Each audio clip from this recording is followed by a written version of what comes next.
Hi hello నమస్తే welcome to LP news. నేను తరి రాజశేఖర్. జగిత్యాల జిల్లాలో 2 ఏళ్ల క్రితం జరిగిన మర్డర్ మిస్టరీని ఛేదించారు పోలీసులు. తాజాగా నమోదైన గంజాయి కేసు ఆధారంగా మిస్టరీ హత్య కేసులో నిందితులను గుర్తించారు మల్యాల పోలీసులు. హత్య కేసులో మృతుడి భార్యే ప్రధాన నిందితురాలుగా తేల్చారు. కొండగట్టు సమీపంలో 2023 మార్చి 14న సగం కాలిన మృతదేహాన్ని గుర్తించారు స్థానికులు.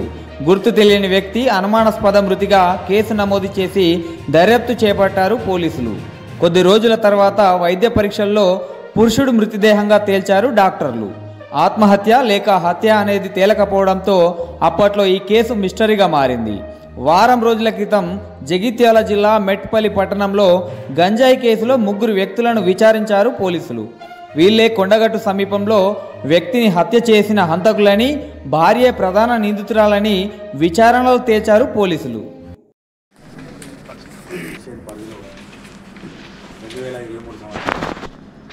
14వ తారీఖు రోజు ఒక కేసు రిపోర్ట్ అయింది. అది కొండగట్టు దగ్గర అన్నౌన్ డెడ్ బాడీ ఉన్నది. దాని మీద ఏంటంటే 174 కేసు రిజిస్టర్. ఆ డెడ్ బాడీ మొత్తం కాలిపోయి డబ్బుబాట ఉంటుంది. అప్పుడు అది సస్పిషియస్ డెత్గా నమోదు చేసుకుని కేసు విచారణ చేపట్టింది అప్పటి ఎస్ఐ గారు. తర్వాత ఏంటంటే దాంట్లో భాగంగా ఈ మధ్యలో క్రైమ్ నెంబర్ 258/25 గాంజా కేసులో మెట్పల్లి టౌన్లో కొంతమంది నిందితులు అరెస్ట్ అయ్యారు. దాంట్లో ఏంటంటే వాళ్ళని డౌట్ వచ్చి వాళ్ళ మొబైల్ చెక్ చేస్తే అందులో ఇక్కడ జరిగిన హత్యకు సంబంధించిన వీడియోలు ఉంటాయి.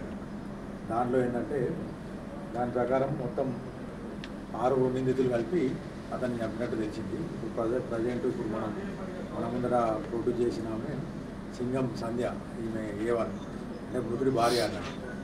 ఈ మృతుడి భార్య ఇలా యారాలు కొడుకు అంటే వాళ్ళ బావ కొడుకు చెప్తారు.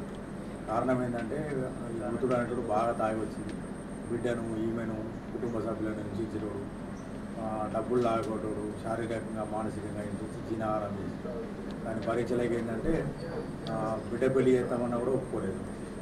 తర్వాత ఈయనకు 10,000 రూపాయలు ఇస్తే బిడ్డ పెళ్లికి ఒప్పుకున్నాక కూడా మళ్ళీ బిడ్డ పెళ్లి అయినాక కూడా అక్కడికి వెళ్ళి అల్లు దొరకడవాడు వీళ్ళందరినీ చిత్రహింసలు పెట్టడం చేస్తుంటే వాళ్ళు ఏమనుకున్నారంటే వీడిని ఎట్లయినా తీసేస్తేనే మనం సంతోషంగా ఉంటామని చెప్పేసి వాళ్ళ బావ కొడుకు గ్రాహిత్ దీనిలో ఏడు సింగం గ్రాహితుకు చెప్పి ఒక 40,000 రూపాయలు ఇస్తాము, ఇన్ని చంపేయమని చెప్పి సుపారిస్తారు. దానిలో భాగంగా ఏంటంటే గ్రాహిత్ అంటాడు వాళ్ళ ఫ్రెండ్స్ అబ్దుల్ అఫ్సరు, చెన్న నిఖిల్ వీళ్ళందరిది కూడా మెట్పల్లి.